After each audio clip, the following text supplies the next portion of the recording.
आप सुन रहे हैं ज्ञान सागर से वैभव की आवाज में ऑडियो बुक बुक ऑफ एनोच। एक ऐसी किताब जिसे हजारों साल तक छुपाया गया।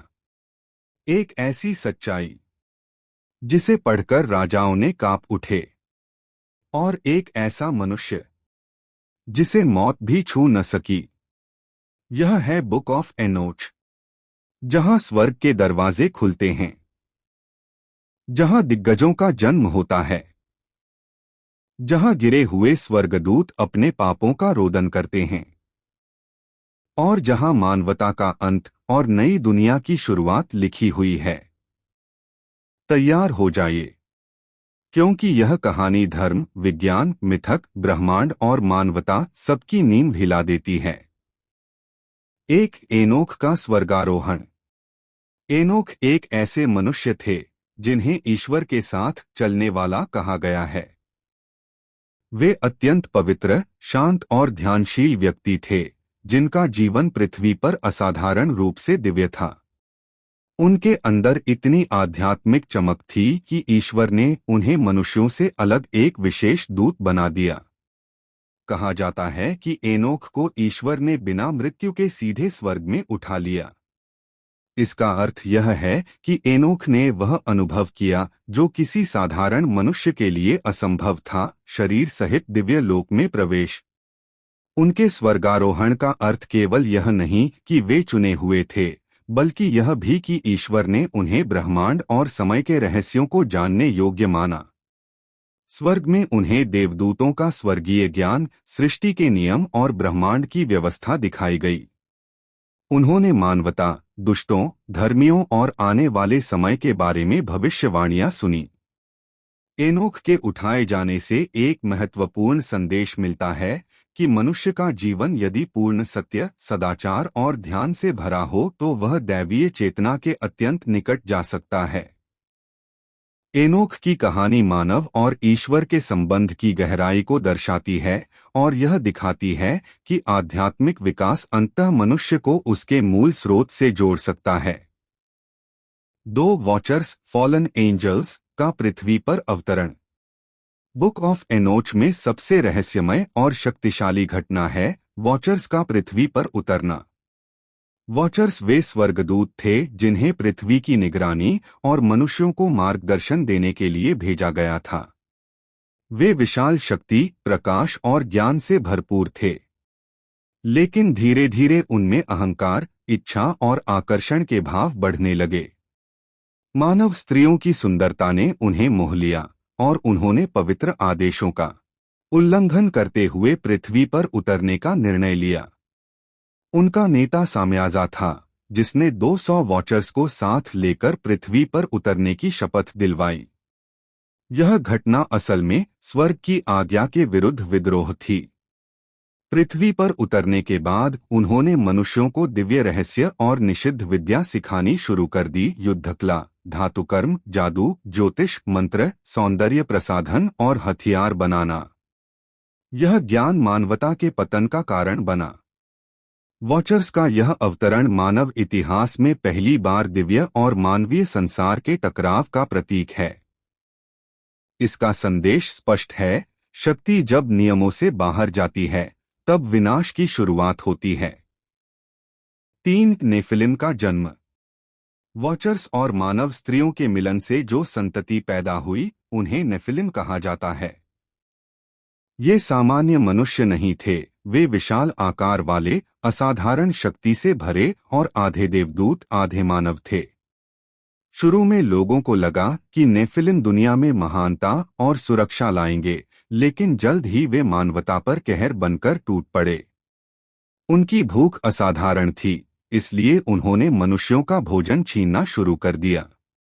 जब वह भी कम पड़ा तो वे हिंसा करने लगे और मनुष्यों को खाने लगे, जिससे पूरी पृथ्वी आतंक, खून, विनाश और लगातार डर से भर गई।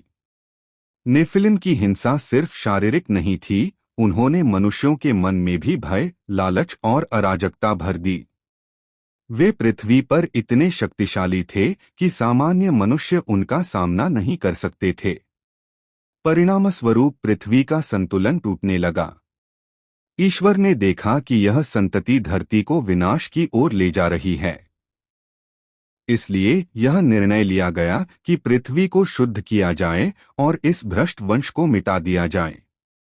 नेफिलिम का जन्म यह समझाता है कि जब दिव्य नियम तोड़े जाते हैं, तब उनका परिणाम पीढ़ियों तक फैलने वाला विनाश बनकर सामने आता है। 4. पृथ्वी पर अराजकता का फैलना। नेफिलिम और वॉचर्स के कारण पृथ्वी पर धीरे धीरे पूर्ण अराजकता फैल गई। मनुष्यों के बीच हिंसा, अपराध, युद्ध, लालच, रक्तपात और अनैतिकता बेहद तेजी से बढ़ने लगी। लोग पहले शांति से रहते थे, पर अब वे डर, भूख और दमन के कारण कमजोर पड़े। नेफिलिम अपनी शक्ति का उपयोग आतंक फैलाने में करने लगे। वे शहरों पर कब्जा कर लेते, लोगों को गुलाम बनाते और उन्हें अपनी इच्छा के अनुसार काम करवाते। वॉचर्स ने मनुष्यों को निषिद्ध ज्ञान सिखाकर उन्हें भी हथियार बनाने और हिंसा की ओर उकसाया। स्त्रियां जादू और आकर्षण के मंत्रों में उलझीं, पुरुष तलवार और युद्धकला में खो गए। समाज का आध्यात्मिक आधार डगमगाने लगा। मनुष्य जो कभी ईश्वर से जुड़े थे, अब अज्ञानता, शक्ति और वासना के जाल में फंस गए।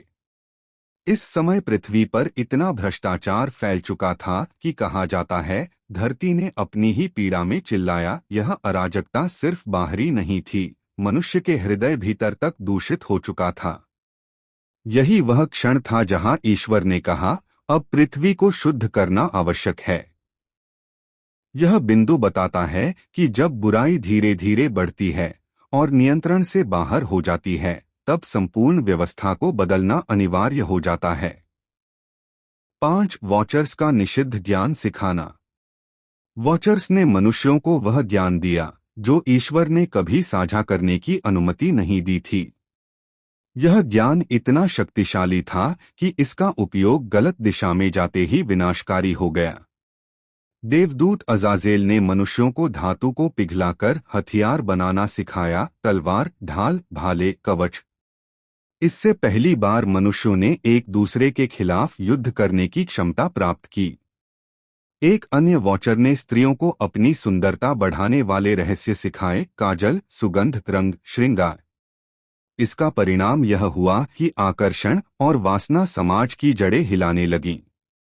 अन्य देवदूतों ने ज्योतिष, जादू, मंत्र, भूतविद्या और भविष्य देखने की कला सिखाई, जो मनुष्य के मन को भ्रम और लालच में डुबाने लगी। वॉचर्स का इरादा शायद गलत नहीं था, वे अपने ज्ञान को साझा करना चाहते थे, लेकिन मनुष्य मानसिक रूप से उस शक्ति को संभालने योग्य नहीं थे। परिणामस्वरूप ज्ञान वरदान न बनकर अभिशाप में बदल गया। यह पॉइंट मानवता को यह सिखाता है कि हर ज्ञान उपयोगी नहीं होता। समय से पहले दिया गया ज्ञान मनुष्य को मजबूत नहीं, बल्कि स्वयं का दुश्मन बना सकता है। 6. महाप्रलय का फैसला, ग्रेट फ्लड का निर्णय। जब पृथ्वी पर अराजकता, हिंसा और दैत्य नेफिलिम का अत्याचार चरम पर पहुंच गया, तब ईश्वर ने देखा कि मनुष्य अपनी मूल प्रकृति शांति, प्रेम और सत्य से बिल्कुल दूर हो चुका है। पृथ्वी का हर कोना रक्तपात और पाप से भर चुका था। आकाश अपनी पवित्रता खो चुका था, धरती दैत्य के प्रहार से कंप रही थी और मनुष्यों की आत्माएं भ्रष्ट हो चुकी थीं। इसलिए ईश्वर ने एक निर्णायक कदम उठाने का निर्णय किया, पृथ्वी को पूरी तरह शुद्ध करने के लिए एक महाविनाशक प्रलय भेजने का। यह प्रलय दंड कम और शुद्धिकरण अधिक था। इसका उद्देश्य था उस भ्रष्ट वंश नेफिलिम, दुष्ट वॉचर्स और पाप से भरी मानवता को मिटाना, ताकि दुनिया एक नई शुरुआत कर सके। ईश्वर ने स्वर्गदूतों को आदेश दिया कि वे वॉचर्स को पकड़कर दंडित करें और नेफिलिम को नष्ट करें। पृथ्वी के तत्वों जल, वायु, बादल, हवाओं को आदेश मिला कि वे अपना कोप प्रकट करें। इस बड़े निर्णय के पीछे एक महत्वपूर्ण उद्देश्य था, मानवता को बचाना, लेकिन उसके भ्रष्ट स्वरूप को नहीं। यह पॉइंट बताता है कि ईश्वर का निर्णय क्रोध नहीं बल्कि करुणा और संरक्षण से प्रेरित था। अगर प्रलय नहीं आता तो मानवता स्वयं अपने ही हाथों नष्ट हो जाती।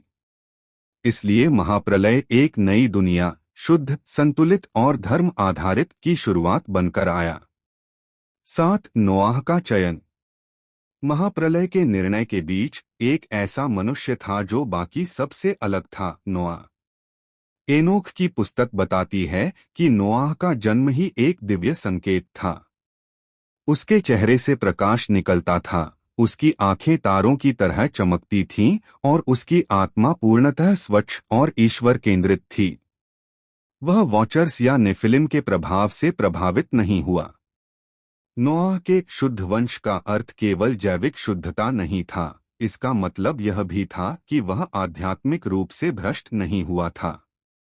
वह सच्चाई पर अडिग था, हिंसा से दूर रहता था और ईश्वर की इच्छा के अनुसार जीवन जीता था। इसलिए ईश्वर ने उसे चुना कि वह मानवता का नया आधार बने। ईश्वर ने नोआह से कहा कि वह एक विशाल नाव, आर्क बनाए, जिसमें वह अपने परिवार और पृथ्वी के जीवों का संरक्षण करे। यह काम आसान नहीं था, लोगों ने उसका मजाक उड़ाया, उसे पागल कहा, पर उसने विश्वास नहीं छोड़ा। नोआह का चयन यह संदेश देता है कि कठिन समय में एक सच्चा मनुष्य भी दुनिया को बचाने का माध्यम बन सकता है। जब सब अंधकार में डूबे हों, तब एक ईमानदार आत्मा ही आने वाली पीढ़ियों के लिए रोशनी बनती है। महाप्रलय के बाद मानवता फिर से नोआह की वंशावली से ही शुरू हुई। वह नए संसार का पहला पिता बना। 8. वॉचर्स का दंड। वॉचर्स ने पृथ्वी पर उतरकर जो अपराध किए, ईश्वर की आज्ञा का उल्लंघन, मनुष्यों को विनाशकारी ज्ञान देना और मानव स्त्रियों के साथ संबंध बनाना, उसका परिणाम उन्हें अत्यंत कठोर दंड के रूप में मिला। ईश्वर ने महान महादूतों को आदेश दिया कि वॉचर्स को पकड़कर गहरे अंधकार के गड्ढों में बांध दिया जाए, जहां वे अंतिम न्याय तक कैद रहेंगे। इन स्थानों को अबिस, अंधकार का अथाह कुआं कहा गया है। यहाँ कोई प्रकाश नहीं पहुँचता, न समय का अनुभव होता है और न मुक्ति की आशा रहती है। खासकर अजाजेल, जिसने मनुष्यों को हथियार बनाना और युद्धकला सिखाई, उसे एक रेगिस्तान में बांधकर उस पर पर्वत गिरा दिया गया। कहा जाता है कि उसके पापों का बोझ पूरी पृथ्वी ने झेला और उसके कर्मों का दंड उसे अकेले नहीं बल्कि उसकी पूरी पीढ़ी ने भोगा। वॉचर्स ने स्वर्ग में अपनी जगह खो दी, जहां कभी वे प्रकाश के दूत थे, वहीं अब वे अंधकार में कैद आत्माएं बन गए। यह दंड सिर्फ दैहिक नहीं था, यह आध्यात्मिक भी था। उनकी प्रार्थना तक अस्वीकार कर दी गई। एनोख को उनके लिए संदेश देने भेजा गया, लेकिन उत्तर सिर्फ यही था, तुम्हारे लिए क्षमा नहीं। यह पॉइंट एक गहरा संदेश देता है, शक्ति के साथ उत्तरदायित्व आता है। दिव्य शक्ति का दुरुपयोग, चाहे कितना भी महान अस्तित्व क्यों न हो, उसे भी पतन की ओर ले जाता है। 9. एनोख का मध्यस्थ बनना। जब वॉचर्स अपने दंड से भयभीत हुए, तो उन्होंने एनोख से अनुरोध किया कि वह उनकी ओर से ईश्वर से प्रार्थना करे। क्योंकि एनोख एक मनुष्य होते हुए भी अत्यंत दिव्य और ईश्वर के प्रिय थे। वॉचर्स ने सोचा कि शायद एनोख की विनती स्वीकार हो जाए। एनोख स्वर्ग के ऊंचे लोकों में ले जाए गए, जहां उन्हें दिव्य न्यायालय दिखाया गया। यहाँ देवदूतों ने उन्हें ब्रह्मांड के नियम, समय का लेखा और आत्माओं का भाग्य समझाया। एनोख ने वॉचर्स की प्रार्थना ईश्वर के सामने रखी, लेकिन उत्तर अत्यंत कठोर था, वॉचर्स को क्षमा नहीं मिलेगी। ईश्वर ने कहा कि वॉचर्स ने मनुष्यों की दुनिया को भ्रष्ट किया, आध्यात्मिक संतुलन तोड़ा और अपने पद का दुरुपयोग किया, इसलिए उनका दंड स्थायी रहेगा। एनोख ने यह संदेश वापस वॉचर्स को दिया। जब उन्होंने सुना कि उनके लिए कोई उद्धार नहीं, तो वे रो पड़े और पर्वतों पर विलाप करने लगे।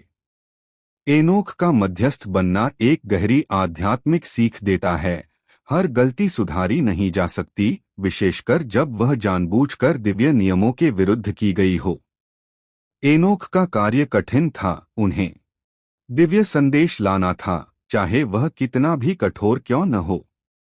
वह ईश्वर और सभी सृष्टि के बीच सेतु बने और मानवता को आने वाले समय के लिए चेतावनी दी। 10 स्वर्ग की 7 परतों का रहस्य। एनोख को स्वर्ग के 7 स्तरों 7 हेवंस की यात्रा कराई गई, जो इस पुस्तक का सबसे रहस्यमय और अद्भुत भाग है। प्रत्येक स्वर्ग का अपना प्रकाश, अपनी ऊर्जा और अपनी भूमिका थी। पहले स्तर में बादलों के परे देवदूतों की प्रारंभिक दुनिया थी, जहां से मानव जगत की निगरानी होती है। दूसरे स्तर में उन आत्माओं का क्षेत्र था जो अभी तक अपने अंतिम निर्णय की प्रतीक्षा कर रही थीं। तीसरे स्वर्ग में स्वर्गीय उद्यान थे, हरियाली, प्रकाश, संगीत और दिव्य शांति से भरे हुए।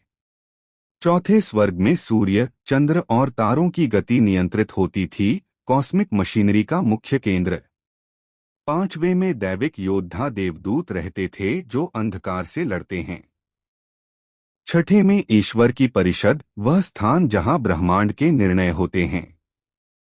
और सातवां स्वर्ग सबसे पवित्र, जहां ईश्वर का सिंहासन और अनंत प्रकाश स्थित है। एनोख ने इन लोकों में वह सब देखा जो मनुष्य के लिए असंभव है, समय की गति, आत्माओं का लेखा, ब्रह्मांडीय नियम और ईश्वर की महिमा। यह पॉइंट बताता है कि ब्रह्मांड सिर्फ भौतिक नहीं है, यह कई स्तरों वाली आध्यात्मिक संरचना है, जहां हर स्तर का अलग उद्देश्य है। 11 समय और ब्रह्मांड के रहस्य। एनोख को स्वर्ग के उच्च लोकों में केवल दिव्य दर्शन ही नहीं दिए गए, बल्कि समय, ऋतुओं और ब्रह्मांड की गहरी संरचना का रहस्य भी दिखाया गया। उन्हें बताया गया कि सूर्य और चंद्रमा निश्चित मार्गों पर चलते हैं, यह मार्ग हेवनली गेट्स कहलाते हैं। वर्ष कैसे बनता है, महीनों का निर्माण कैसे होता है और दिन-रात के संतुलन का रहस्य क्या है, ये सभी बातें एनोख ने देवदूतों से सीखीं। एनोख ने सितारों की गति को देखा। प्रत्येक तारा एक विशेष देवदूत के नियंत्रण में चलता है। ऋतुएं क्यों बदलती हैं, हवा कहाँ से उठती है, बादल कैसे बनते हैं, ये सब ब्रह्मांडीय नियमों के अनुसार चलने वाली विशाल प्रणाली का हिस्सा हैं। स्वर्गदूतों ने एनोख को यह भी बताया कि समय एक जीवित शक्ति की तरह है। हर पल का एक रिकॉर्ड स्वर्ग में लिखा जाता है। कोई कर्म खोता नहीं। एनोख ने देखा कि कैसे दुनिया के हर व्यक्ति के कर्म की एक स्वर्गीय पुस्तक मौजूद है। इस अध्याय का गहरा अर्थ है, ब्रह्मांड अराजक नहीं बल्कि पूर्ण रूप से संतुलित है। हर सूर्यास्त, हर हवा का झोंका और हर ऋतु एक दिव्य नियम का हिस्सा है। एनोख ने यह ज्ञान मनुष्यों को इसलिए दिया ताकि वे समझ सकें कि प्रकृति ईश्वर की भाषा है, उसे समझना आध्यात्मिकता का सबसे ऊंचा रूप है। 12 दुष्टों का अंतिम दंड। एनोख की पुस्तक में दुष्टों के अंतिम दंड का वर्णन बेहद शक्तिशाली और गहराई से भरा हुआ है। उन्हें एक ऐसे अग्नि प्रदेश में रखा जाता है जो सामान्य आग नहीं बल्कि आत्मिक आग है, जो शरीर नहीं, गलती और पाप को जलाती है। यह स्थान अबिस ऑफ फायर कहलाता है। यहाँ वे आत्माएं रखी जाती हैं जिन्होंने पृथ्वी पर अराजकता फैलाई, नेफिलिम वॉचर्स के अनुयायी, और वे मनुष्य जिन्होंने हिंसा, लालच, पाप, छल और अंधकार को जीवन का केंद्र बनाया। यह दंड सिर्फ यातना नहीं बल्कि न्याय है। दुष्ट आत्माओं को अपने किए हर कार्य का सामना करना पड़ता है। उनके पाप उनके सामने जीवंत रूप में आते हैं। हर गलत कर्म का प्रभाव उन्हें दिखाई देता है कि उसने कितने लोगों को चोट पहुंचाई, कितनी आत्माओं को पतन की ओर धकेला। उनके लिए कोई मुक्ति का वादा नहीं, कोई क्षमा नहीं, क्योंकि उन्होंने दिव्य चेतावनी को बार बार अनदेखा किया। इस बिंदु का संदेश बहुत स्पष्ट है, न्याय देरी से जरूर आता है, लेकिन आता अवश्य है। कोई भी दुष्ट कर्म छिपा नहीं रह सकता। एनोख यह चेतावनी इसलिए देते हैं ताकि मनुष्य अपने कर्मों को हल्का न समझे। संसार भले ही माफ कर दे, लेकिन प्रकृति और ईश्वर कभी अन्याय को अनदेखा नहीं करते। 13 धर्मियों का पुरस्कार। दुष्टों के दंड की तरह बुक ऑफ एनोच में धर्मियों के पुरस्कार का वर्णन भी अत्यंत सुंदर और प्रेरणादायक है। धर्मी लोग वे हैं जो सत्य, करुणा, ईमानदारी और आध्यात्मिक जागृति के मार्ग पर चलते हैं। एनोख बताते हैं कि धर्मियों की आत्माएं मृत्यु के बाद एक स्वर्णिम उद्यान में प्रवेश करती हैं, जहां शांति ऐसी है कि समय भी रुक सा जाता है। हवा मधुर है, प्रकाश कोमल है और आत्मा को ऐसा अनुभव होता है जैसे वह अपने वास्तविक घर लौट आई हो। यह उद्यान गार्डन ऑफ एटर्नल जॉय कहलाता है। यहाँ न दर्द, न भय, न संघर्ष, सिर्फ शांति, आनंद और ईश्वर का सान्निध्य है। धर्मियों की आत्माएं यहाँ विश्राम करती हैं जब तक कि अंतिम न्याय न हो जाए। अंतिम समय में धर्मियों को ईश्वर की उपस्थिति में रहने की अनुमति मिलेगी। वे स्वर्गीय प्रकाश का हिस्सा बन जाएंगे और उनके चारों ओर उन देवदूतों की सुरक्षा रहेगी जो शुद्ध आत्माओं का मार्गदर्शन करते हैं। यह पुरस्कार केवल मृत्यु के बाद का नहीं है। एनोख कहते हैं कि धर्मी मनुष्य का मार्ग जीवन में भी सुरक्षित रहता है। उनका हृदय हल्का होता है, उनकी अंतरात्मा शांत रहती है और ईश्वर उनकी रक्षा करता है। यह बिंदु हमें याद दिलाता है कि सच्चाई और सदाचार कभी व्यर्थ नहीं जाते। हर अच्छा कर्म, हर दयालुता और हर सत्य की रक्षा का कार्य आत्मा को प्रकाश के और करीब ले जाता है। 14 मसीहा का आगमन, Son of Man prophecy. Book of Enoch में मसीहा या सन ऑफ मैन का वर्णन बाइबल की कई अन्य पुस्तकों से भी पुराना और अत्यंत शक्तिशाली माना जाता है। एनोख बताते हैं कि अंत समय में एक महान दिव्य व्यक्तित्व पृथ्वी पर प्रकट होगा जो न्याय करेगा, धर्मियों को बचाएगा और दुष्टों का अंत करेगा। यह सन ऑफ मैन ईश्वर की सीधी शक्ति का प्रतिनिधि माना गया है। यह मसीहा न केवल नेता होगा बल्कि एक प्रकाशमय अस्तित्व होगा जो ईश्वर के सिंहासन से शक्ति प्राप्त करता है। मसीहा का कार्य है धर्मियों की रक्षा करना, दुष्टों को उनके कर्मों का दंड दिलाना, पृथ्वी पर न्याय की स्थापना करना, नेफिलिम और वॉचर्स की विरासत को सदा के लिए खत्म करना, नई दुनिया की शुरुआत करना। मसीहा को देखकर पृथ्वी कांपेगी, दुष्ट छिपेंगे और धर्मियों के हृदय में साहस भर जाएगा। वह किसी साम्राज्य या शक्ति के लिए नहीं आएगा बल्कि सत्य, न्याय और शांति की पुनर्स्थापना के लिए आएगा। एनोख बताते हैं कि यह चयनित व्यक्ति पहले से स्वर्ग में तैयार है और समय आने पर उसे पृथ्वी पर भेजा जाएगा। इस बिंदु से यह संदेश मिलता है, अंत में बुराई चाहे कितनी भी बड़ी क्यों न हो जाए, प्रकाश अवश्य जीतता है। दिव्य न्याय कभी पराजित नहीं होता। 15 अंतिम न्याय और नई दुनिया। बुक ऑफ एनोच का अंतिम और सबसे शक्तिशाली संदेश है अंतिम न्याय।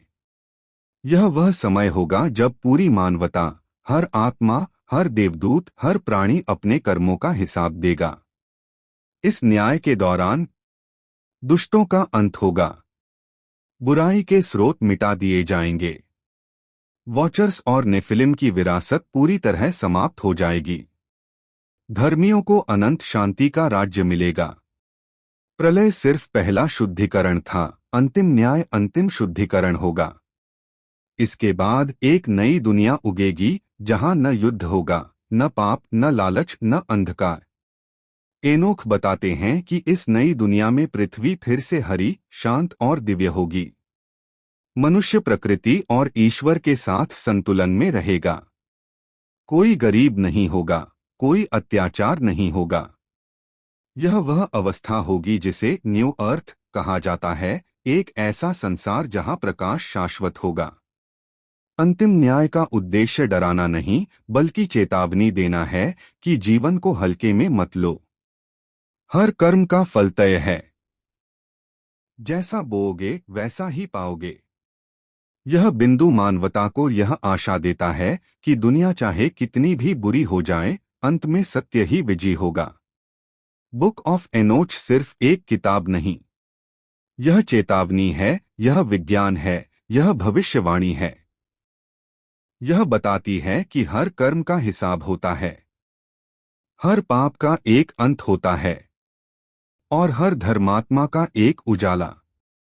अगर ब्रह्मांड के रहस्य आपको रोमांचित करते हैं, अगर आप सत्य और अध्यात्म की गहराइयों को छूना चाहते हैं, तो यह यात्रा यहीं खत्म नहीं होती, क्योंकि एनोख की भविष्यवाणियां आज भी धड़क रही हैं, आकाश में, समय में और हमारी आत्मा में। वीडियो अच्छा लगा हो तो इसे लाइक करें और ऐसे ही प्राचीन रहस्यों की यात्रा के लिए सब्सक्राइब करना न भूलें। फिर मिलेंगे अगले गहरे सत्य के साथ। तब तक प्रकाश में रहिए, जागरूक रहिए और सच्चाई की खोज कभी मत रोकिए। चैनल को लाइक करें, सब्सक्राइब करें और बेल आइकन दबाना ना भूलें। मिलते हैं अगले ऑडियो बुक में। धन्यवाद।